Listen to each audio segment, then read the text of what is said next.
Good morning, everybody. This is Mike. I wanted to show you some ways to kind of customize your infotainment system here. So let me start it up. So everything's booted up here pretty quick. I don't have my seatbelt on, but it's all right. I'm not going anywhere. But this is kind of one of the displays I like to use to give you that information. But there's all kinds of different settings for maps with a simplified speedometer, kind of more of a racetrack type style. It shows you RPMs and your speed, your temperature, gearing. Your actually shows you your posted speed limit, that kind of thing.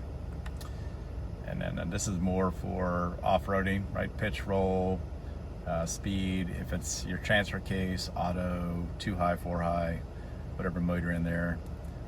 Still pretty good amount of information.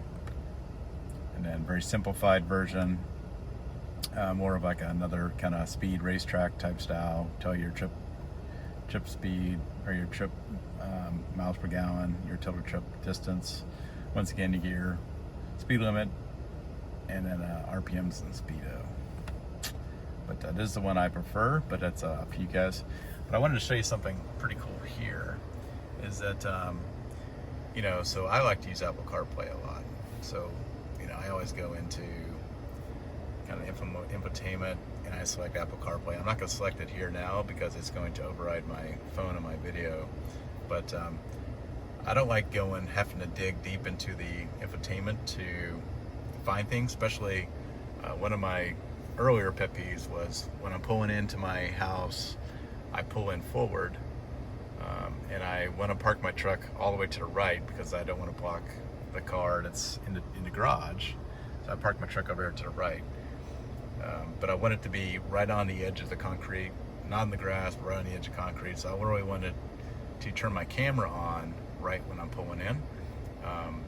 So what's really cool, right, is that right now camera is pretty deep into the screen. If I'm pulling in, right, I don't want to be hitting home and go and finding my camera.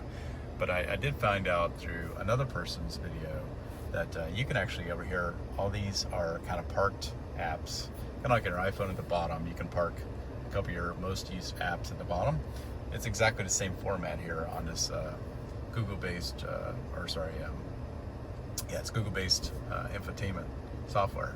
But you actually have 5 options here for parked applications. So all you got to do is hold it, right? So this is, and then you move it over, and it disappears, right? So I basically freed up a spot, which is pretty cool. So if I want to have controls over, I can park it. So what I did is I've actually parked my Apple CarPlay. I'll show you how I do that. It's really easy. You just hold it down, and then you drag it over. And boom, now I got Apple CarPlay. Obviously the home is important to keep there. It gets you back to home.